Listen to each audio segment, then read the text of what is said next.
তো দাঁতের মাঝখানটা ওরকম ফাঁক! এ বাবা! এই কথাটা আমাকে ছোটবেলা থেকে শুনে যেতে হয়েছে। তাই কোথাও না কোথাও গিয়ে আমার কনফিডেন্স একদম লো হয়ে গেছিল। কিন্তু আমি তো ছোটবেলায় জানতামই না যে এটাকে আবার ফিলও করা যায়। যখন বড় হয়ে জানতে পারি মানে প্রায় আজ থেকে ৪ বছর আগে আমি এটা কিন্তু ফিল করিয়েছিলাম আর এটা উঠে গেছে। কারণ এটা পার্মানেন্ট কিন্তু একদমই হয় না।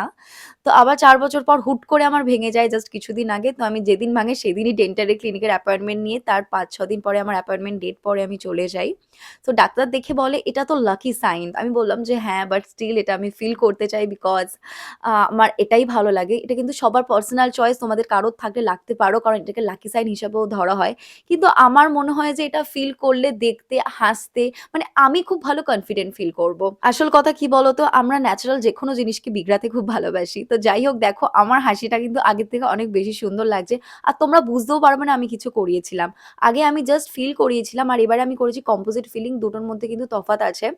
তো এটার আমার কস্ট পড়েছে অ্যারাউন্ড 4K আর এটা ২ থেকে ৩ বছর স্টে করবে। যদি আমি ভালোভাবে রাখি তাহলে ৪ বছরও স্টে করে যেতে পারে। আমার উপর ডিপেন্ড করছে যে আমি কিভাবে এটাকে মেইনটেইন করছি। আর কারোর যদি এটা নিয়ে কিছু জানার থাকে আমাকে কমেন্ট করো। আমি অবশ্যই রিপ্লাই দেব। বাই।